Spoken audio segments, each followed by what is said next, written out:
না বললেই না, প্রত্যেকটা মানুষের জীবনে ঝড়ঝাপটা যায়, কারোটা কেউ জানে কেউ জানে না। আমরা ইকরারটা জানতে পেরেছি, হয়তো কেউ আমারটা জানেনি।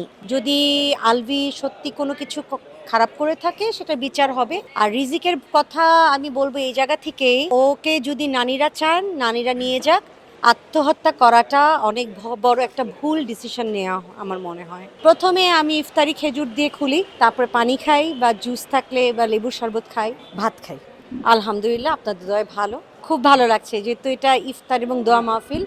আর সবচেয়ে বড় কথা যে দাওয়াত পেলে কে না আসে, দাওয়াত পেয়েছি, সব কিছু ফেলে রেখে চলে এসেছি। আমি তো উল্টা বলবো, আমি আজকে এবার প্রথম দাওয়াত পেলাম, এর আগে আমি কখনো দাওয়াত পাইনি, তা আমি আসলে বলতে পারছি না। প্রথমে আমি ইফতারি খেজুর দিয়ে খুলি, তারপরে পানি খাই বা জুস থাকলে বা লেবুর শরবত খাই, ভাত খাই। না না না, আলহামদুলিল্লাহ এরকম কিছু হয়নি, বাট যেহেতু নাচ করি মাঝে মাঝে প্র্যাকটিস করতে হয়, নাচে রোজা রেখে তখন খুব কষ্ট হয়। কিন্তু মাঝে মাঝে যখন খারাপ লাগে মাকে যে বলি যে মা মনে হয় মাথা ঘুরাচ্ছে, রোজা রাখতে পারবো না, তখন আমার মা আমাকে অনেক শক্তি দেয়, রোজা ভাঙা যাবে না, একটু রেস্ট নাও, বসো, আবার প্র্যাকটিস করো, ঠিক হয়ে যাবে। এটা আমার সৌভাগ্য আলহামদুলিল্লাহ, যেহেতু আমি নাচ 3 বছর বয়স থেকে করে এসেছি, সামনে এগিয়ে যাওয়ার ইচ্ছে আছে। আর সবচেয়ে ভালো লাগে যখন মানুষ আমাকে এক্সপ্রেশন কুইন বলে ড্যান্সের, এটা আমার অনেক বড় পাওয়া আলহামদুলিল্লাহ, আমি অনেক হ্যাপি সেজন্য।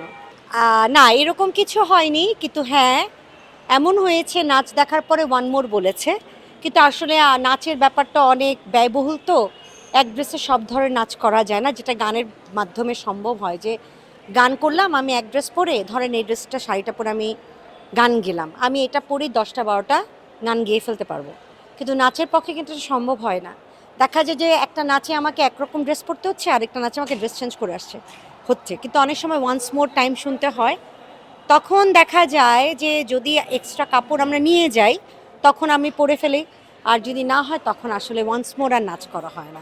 আমি আসলে ওদের কাছের কেউ ছিলাম না, অ্যাজ এ দর্শক, as a artist, as a একজন মেয়ে হিসেবে বলবো, যেটাই হোক সুস্থ মানে সুস্থ বিচার হোক।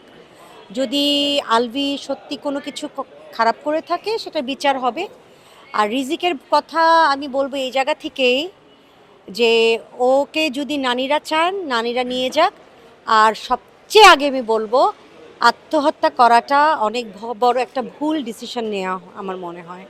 কারণ মানুষের জীবন একটাই, না বললেই না, প্রত্যেকটা মানুষের জীবনে ঝড়ঝাপটা যায়, কারোটা কেউ জানে কেউ জানে না। আমরা ইকরারটা জানতে পেরেছি, হয়তো কেউ আমারটা জানেনি বা অন্যেরটা জানেনি। আমরা সবাই চাই সংসারটা বাঁচিয়ে রাখতে, সেজন্য হয়তো কেউ জানে কেউ জানে না, কিন্তু সবচেয়ে বড় কথা হচ্ছে নিজেকে বাঁচিয়ে রাখতে হবে, নিজের পরিবারের জন্য, নিজের সন্তানের জন্য।